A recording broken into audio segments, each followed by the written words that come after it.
Hey guys, Uh, welcome back. Episode 4 of the Daniel Duncan Show. I'm Kellen Morad, what's up, fans? Episode 4. I'm Daniel Duncan. and we're back for another weekly episode. In this episode this week, we're gonna go over championship weekend, 2 games on Sunday and then we're also going to talk about after all the hires that have been made, there's only 2 teams left, including Dan's Seattle Seahawks. So we're going to go over, what the market's looking like right now, who they've interviewed so far, and yeah, who Dan specifically, who he likes for the next hire of the Seahawks. But before we start, Dan, can we get a quick slipper Yes, check, sir. man? Fans want to know You what's got it. on your feet today. Yep, I'm on it.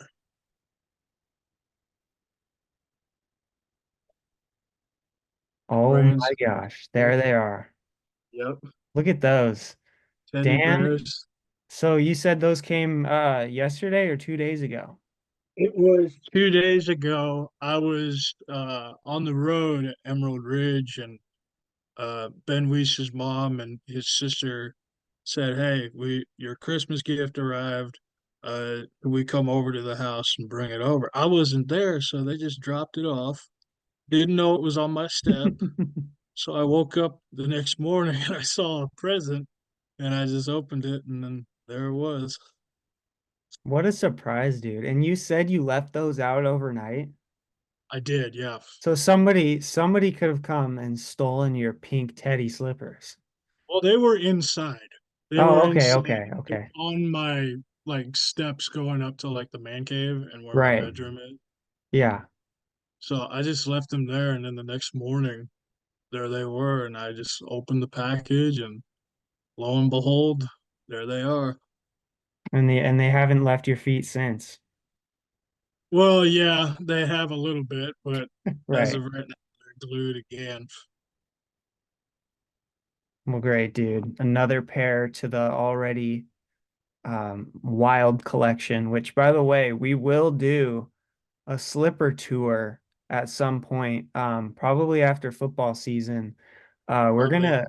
gonna explore more non-podcast content a little bit too. We're just, Dan, it's so busy right now with football playoff season. That's kind of Yeah. all we have to talk about right now, right? Yeah, it's the main topic that we're talking about. And like you said, I mean, we'll do non-podcast stuff on our channel. We'll get it out there so that people can view that content as well. I'm excited for that. Yeah, but so now we're down to 4 teams left, Dan. The This final four. Sunday, the final four is finally here. And let's start Chiefs Ravens this game, Dan.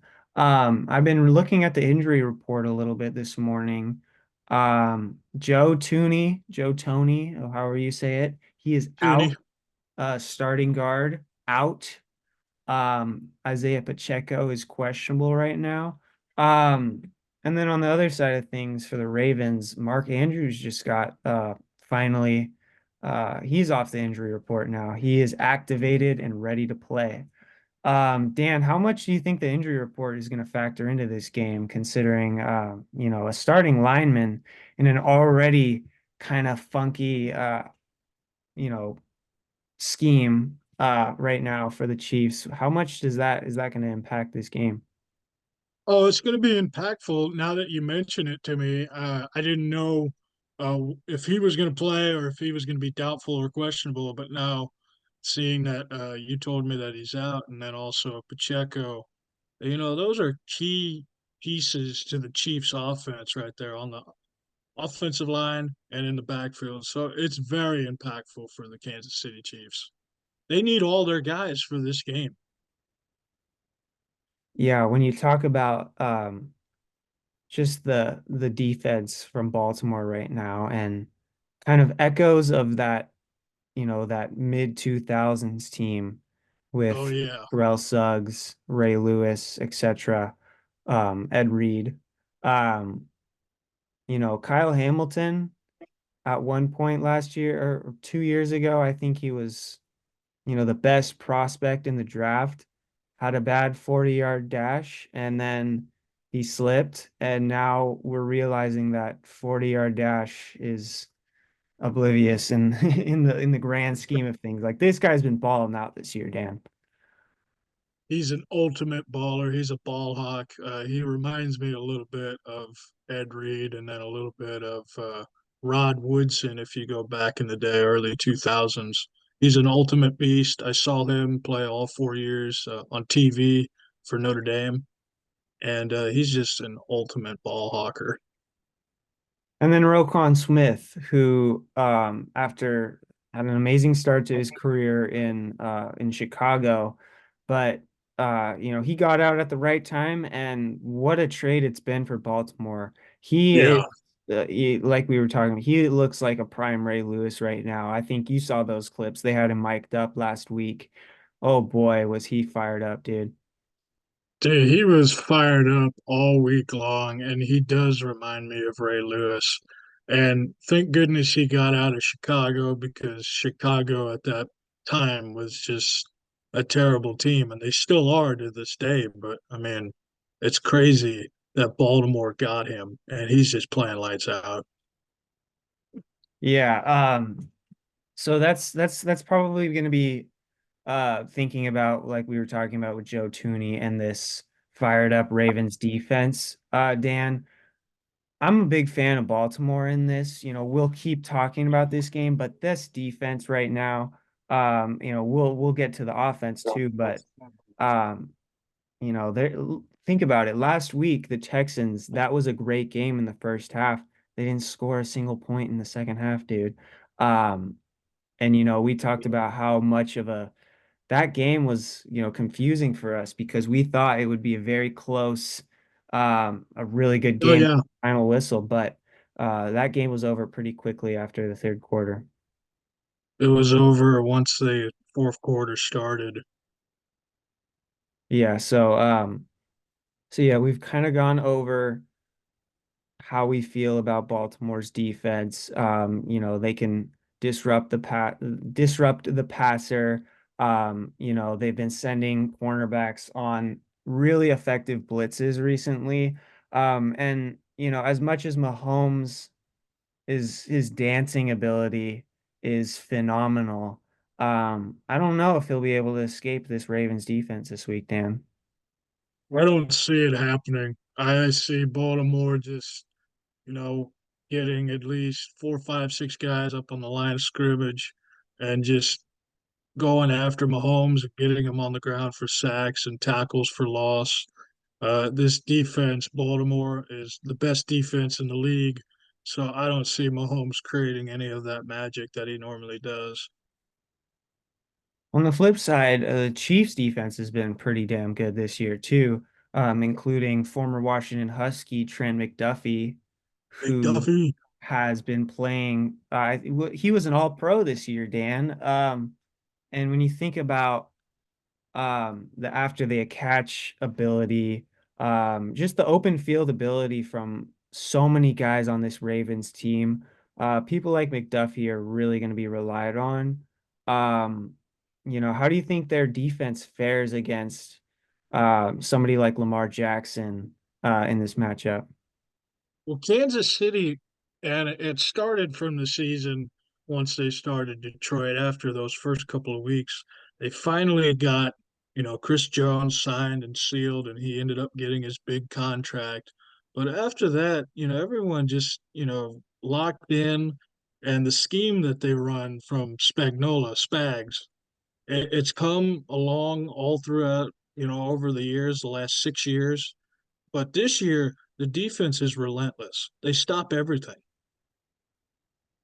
Yeah, thinking about the defenses that Patrick Mahomes has had, or this Chiefs team has had, obviously, Tyrann Mathieu being there for a few of those Super Bowls, but I don't know. This might be the best defense that he's had in his career. But Dan, the big talk of the week, I know I've been seeing them everywhere, but just these incredible Lamar Jackson edits of Yeah. people really want Lamar to save them. They think that, thinking about how much of a dynasty the Chiefs have created so far, and then the exterior, the other drama that has surrounded this season.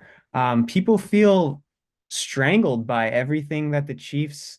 They feel that everything Chiefs is just they can't escape anything Chiefs related. And so I think it's been really great, honestly, to see everybody kind of banding together and um pledging their allegiance towards Lamar Jackson and putting all their faith in him. And it's rightfully so, because this Chiefs team, dude, as much as we talked about last week how it hadn't been the greatest regular season for them. Patrick Mahomes was dancing way more than he needed to. I think, at least me, I overlooked just, what he can do in the playoffs and what, you know, they're so used to being here. They're so used to, however many straight AFC championships. That plays a part in this, Dan. Just your experience you've had so far in this season. Um, so yeah, thinking of Lamar as the savior, to save us from the Chiefs' wrath, Yeah, dude. I know we talked about last week too, how Lamar, he's been hurt in the playoffs. He doesn't have as much experience at this point, getting to the AFC Championship. How do you think that lack of experience will play a factor into this game? Do you think it will? I, the lack of experience for Lamar, not having, being in the playoffs and not preparing and being there a lot, I don't think it's going to be very much of a factor because this is his time to just ball out and go win the Super Bowl. This is a guy that I followed after his rookie year, and after his rookie year, that's when he started getting all the hype, and everyone was all around him. Everyone in Baltimore, and especially in the state of Maryland, loves Lamar Jackson. He is definitely the savior of this franchise, and he is definitely gonna do what he said after draft night when he That's right. slipped and was Baltimore traded. That was the last draft that Ozzie Newsome, the general manager, was a part of in Baltimore. And he said right to Deion Sanders that night, I'm going to go shine and I'm going to go win a Super Bowl. This is his time. When you think about the supporting cast, um, there were a lot of bona fide practice squad players that Lamar was thrown to back earlier in his career. This is the most complete squad he has. Zay Flowers coming off an incredible rookie year. Oh, yeah. Um, Odell Beckham looks very inspired. You can tell that he wants to be out there. He's playing really great. And Isaiah Likely, he's a He's a beast. backup. They have quite a few sets where he's involved, but I can't think of a better, tight end two question mark in the league. And now that Mark Andrews is back, Dan, I think this Chiefs defense is gonna have their arms full. They're going to have a tough time against both those tight ends, and especially with Andrews being back and Flowers, Beckham. You'll see Aguilar get in there, Bateman. They have a lot of schemes and a lot of sets where they get all those receivers and the two tight ends involved. So it's going to be really difficult for Kansas City to hold on and just shut them down. But I don't see that happening. Okay, moving on to the NFC Championship game this week, Dan. We got Detroit Lions, 49ers. Detroit, you know, they handled Tampa Bay last week pretty good. Um, I mean, it was a close game, but that was probably the one I didn't tune into the most. Probably because Dan, I was pretty down over that Green Bay 49er game. I had a feeling you were going to be down on that one. I watched the whole Detroit Tampa Bay game last weekend. Yeah, okay, thank you, dude. But yeah, so and then on the flip side of things, like I mentioned, the 49ers beat my Packers. And, I could talk about that for, days, but that's for another episode. All I gotta say is I'm over it now, and there's nothing that Packer fans should, hang their heads over. The Yeah, future is bright, bright as ever. But this 49ers team, Dan, um, they got exposed a little bit. Um, but also looking at how they stack up against this Detroit team, Dan, um, the Niners have been bottom five in the league in rushing, and that is so hard to believe right now it with is. It's all the really studs on that team. But um, Aaron Jones, he was able to wiggle his way to over 100 yards. I know he had that one big run uh, that I thought they would get put up 28-17 after that run. But, uh, yep. and then like we talked about last week with that linebacking crew, just, Dre Greenlaw had the Two two picks picks. last week. It's like, so, it's so hard to bet against this 49er defense, Dan, but with the creative play calling from Dan Campbell, who I know you're a big fan of. Yep. Uh, how do you think he play calls this game? He's got two great running backs. And considering that this is a bottom five running team, they're going up against, Dan, how do you think the Lions stack in this one? Campbell is gonna have to, just have everyone set out on the line, set them up, just let them go downfield. That's the one thing that you can do against this 49er defense is having your offensive line stacked down, run those draw plays, run those inside, counter pitch. I mean, it's going to be one of those ground and pound the rock type deals. And then also getting, Amon Ra involved, getting everyone on the receiving core, including Sam Laporta. So I can see him opening it up easily within the first couple series. Yeah, and we'll a big key that we've hinted on at most of our matchups is just the momentum factor and thinking about, Detroit on just what a high they're on right now, winning Yeah. two straight playoff games at home. Talk about being motivated. And then you got a 49ers team who, had a very questionable last win. So, how who do you got in this one, Dan? This was a tough one because I looked at both games very easily. San Francisco only played a game for like 2 minutes. Green Bay outplayed them for 58. For the last two, San Francisco had the momentum and they ended up winning that one. I really been going back and forth, and I've been, flipping a coin every once in a while or just looking at highlights. But I really believe that the Detroit Lions are going to go to the Super Bowl. Who would They're have going to thought, get it done. dude? Considering, that, that rough season a few years ago for Jared Goff, in Dan Campbell's first year to where they are now. It's really remarkable. And I agree with you. Um, you I know, can't stand San Fran.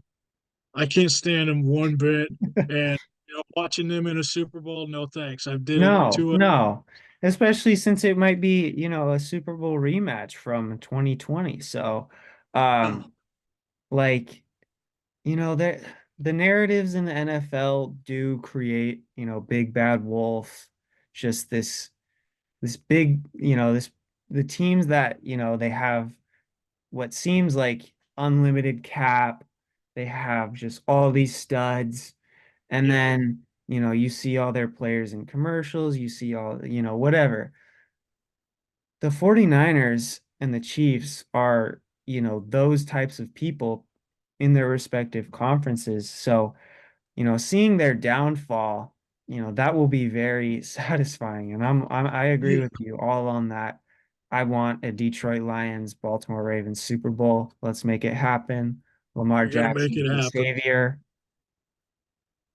So yeah, Yeah, yeah. It's just that one other thing. Also, I mean, both you said it. I mean, Kansas City and San Francisco, they have a lot of talent on their teams, but they're going to have to look at their football team and restructure it a little bit, add some talent, add some young power, try and get a couple key free agents in the off season. Purdy's he's still got some time to develop. I mean, he's only in yeah, his second full season, so yeah. it takes time. Yeah, Brock Purdy, he looked a little flustered last week. Like we talked about, if he's got pressure, he gets flustered easily. He had two picks that, or excuse me, he had two balls that should have been picks Yeah. last week. And but that last drive, Dan, that was very that was impressive, for him to lead a comeback drive like that. Um, and also the weather in that game, that was a really hard. I'm assuming that last ball that Jordan threw It slipped was or a wet something, but ball. Yeah. that considering that, I think the 49ers, you know, they proved why they should be here. Like we talked about, obviously the Packers outplayed them, but when it comes down to the final drive, they proved it. And so the clutch factor they have, and so, but yeah, I don't think it's their year. I don't want it to be their year. Like No, we don't want to see 49er Chiefs. So no. We already saw that one time. We're not going to see it again. yeah. And it's just going to be Ravens and the Lions and everyone in Detroit. Can you imagine the fan base? They win the NFC title game. Place is going to go insane. You see that thing that somebody said that they sacrificed the Detroit Pistons for this playoff run? Yeah. Yeah, I saw that. I saw that on social media last Yeah. week. But yeah, we're all about that. Lamar Jackson, please save us. So, Please. um, moving on, Dan. It's finally there is only two teams left without a head football coach. I think it was to some people's shock, but also a lot of people were very thrilled with Raheem Morris getting the job in Atlanta over Bill Belichick. But, the Seahawks, they haven't, requested an interview with Belichick. The No. Commanders haven't requested an interview with Belichick. Teams seem to be gravitating towards a younger demographic of coaches, Dan. And then, the stat that came out a few days ago with, every single team's offensive coordinators had to be replaced since 2022.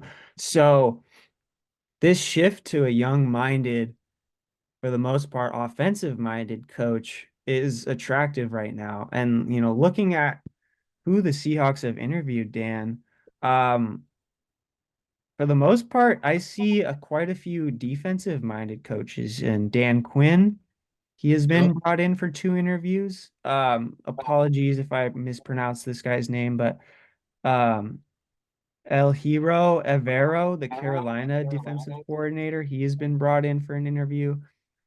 Patrick Graham, the Vegas defensive coordinator. And Raiders. then the offensive-minded Bobby Slowick from the Texans, who is very familiar with the Seahawks with Yep. the time he spent with the 49ers. But Dan, the two candidates that we kind of keyed in on as people we wanted the Seahawks to target, you wanted the Seahawks to target, those coaches are still, playing football games right now in Ben Johnson and Mike McDonald. Yeah. Do you think the Seahawks are waiting it out right now? And what do you think about that, comparing, the fact that some coaches have already, or excuse me, some teams have already jumped and swooped up their coaches, Dan? They've already jumped the gun on all those other candidates. The Seahawks, to me, and a lot of people can agree with me on this out there, when they see this video, they don't they don't care. I mean, they have plenty of time to like finalize a deal with a Hmm. candidate. and then go back and then re-interview or look at a different candidate. But as of right now, I think the process of getting a candidate hired by like next week could potentially happen. Yeah, and it's like you said, with jumping the gun, like, yeah, you want to swoop up your guy, your coach, before anybody else can. But there's something about, waiting it out, finding the right fit, multiple interviews, multiple candidates. And it's like, if you're, the best teams are the teams that are still playing right now.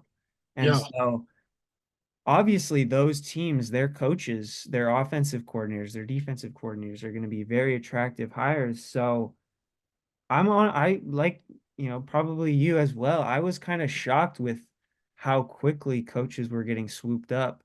And so, Jim Harbaugh the other day, thank God oh he's out of gosh, yeah, Seattle. But thank uh, goodness. yeah, so what do you think? Do you think could you see Vrabel and Belichick getting a call to Seattle, or do you think they want to go younger? So those two guys, they will be on the candidate list, but they need to go younger. They need to find someone who's got the track record, winning success at different teams, but also, if it's offense, you have a bright-minded scheme. If it's defense, you got that hard-nosed mentality of just being a defensive guy. Sometimes when you find that defensive guy, you got to find the right offensive coordinator Mm-hmm. because the defensive minded head coaches, they're all about defense, not Right. about the whole team, which has happened before. But I see a couple potential candidates that are like offensive minded guys like Ben Johnson, Bobby Slovic, Mm-hmm. those kind of guys just coming in and filling the role. And also they need to get an offensive coordinator. Waldron left for Chicago. So you got a head coach to get, and you also got an offensive coordinator to find. Yeah, and probably quite a few other coaches who were part of the Pete Carroll tree who, they might not know if they have a job after, when this new coach comes in. Yeah, Obviously it's not as clean house as college is right now, and just how disgusting that's become with, having to replace an entire staff. Uh, atrocious for the college yeah, game. and just the snowball effect of having, oh, if one program's coach is stolen, then somebody else's program's coach is gonna, it's just a mess. So, um, but just coaching in general, Dan, it's like it's become very impatient nowadays with, across all sports. We just saw the Milwaukee Bucks, the second place Bucks team with Doc, 30 wins and 13 losses, fire Adrian Griffin and immediately swoop up Doc. It's like, across all sports, dude, winning is expected. And so, but also it's, not seeing things through to the fullest extent and understanding that things take time. And so, um, I agree with you. I think what the Seahawks are doing and waiting it out, um, you know, doing their due diligent research, it'll work out. They'll get their guy. yeah. They'll end up getting the guy, and then also, once they get that guy, then it's like, okay, let's go. Let's find, key free agents. Let's find our best guys in the draft. Just the Seahawks as a franchise to me, I mean, I love them so much. I'm so loyal and passionate, but it's like you got to find those right guys that can lead you to another Super Bowl. It's been over almost 10 years since they last appeared in one. Yeah, Dan, I don't know if any teams, with all respect, I don't know if any teams, when they see Seattle on their schedule, if any fear is evoked from that. You think about that team, those teams, during their run. How can you Yeah. not just, tremble at the sight of that defense? Like, and the offense as well. So the fear element in, gaining respect. I think this year the Seahawks will have to prove their worth and earn that respect, and they have the pieces to do that. they have those guys on defense who, I think Witherspoon can embody the entire defense. And so a coach, how could you not, comparing Washington to Seattle, how could you not look at Seattle and just, obviously Geno Smith aging, potential, of drafting a quarterback, but that's fun. That should be fun, Yeah, it Thinking is. about thinking about the future and what pieces they have now. Yeah, this is a very attractive job, and I'm eager to see who takes it. I am too, and I I would love to make a prediction on who it's going to be, but it's like, who So knows? hard. It's tough Yeah. because look at who else is out there and who's Hmm. interested and who's going to fit the whole like MO mojo of just being Yeah. there, being the real guy of getting the job done. Yeah. So, maybe next week, maybe after the Super Bowl, but, time will tell. And, Yeah, maybe it's waiting out to see what the Commanders do. But yeah. yeah, so, Dan, we went over the championship matchups. We went over the Seahawks, coaching preview. Um, have any final thoughts before we end the episode? My final thoughts are, just having a great weekend of watching, these final two games. It's the road to the Super Bowl. It's what we live for. And I'm just excited to kick back and watch these two games and, you know, get ready for the Super Bowl. To all the viewers out there who know us really well, I know every single Super Bowl. We'll cover that in another episode. So, Super Bowls are really important to me. That's right. There will be a very special episode planned out for Super Bowl weekend, along with, like we mentioned earlier, some other non-podcast content. So, um, our this show is growing as every episode, and so we're learning along the way. We're gonna develop more of a, presence online as things continue, but yeah, we're very happy that we get to bring all of you guys content. We're very appreciative of anybody who checks in, tunes into our content. We love it. We love doing this. Two best buds talking sports, Heck yeah. and we're just glad you guys like it too. So, with that being said, this has been episode 4. Kellen Morad. Daniel Duncan, this has been episode 4. Stay tuned to more content.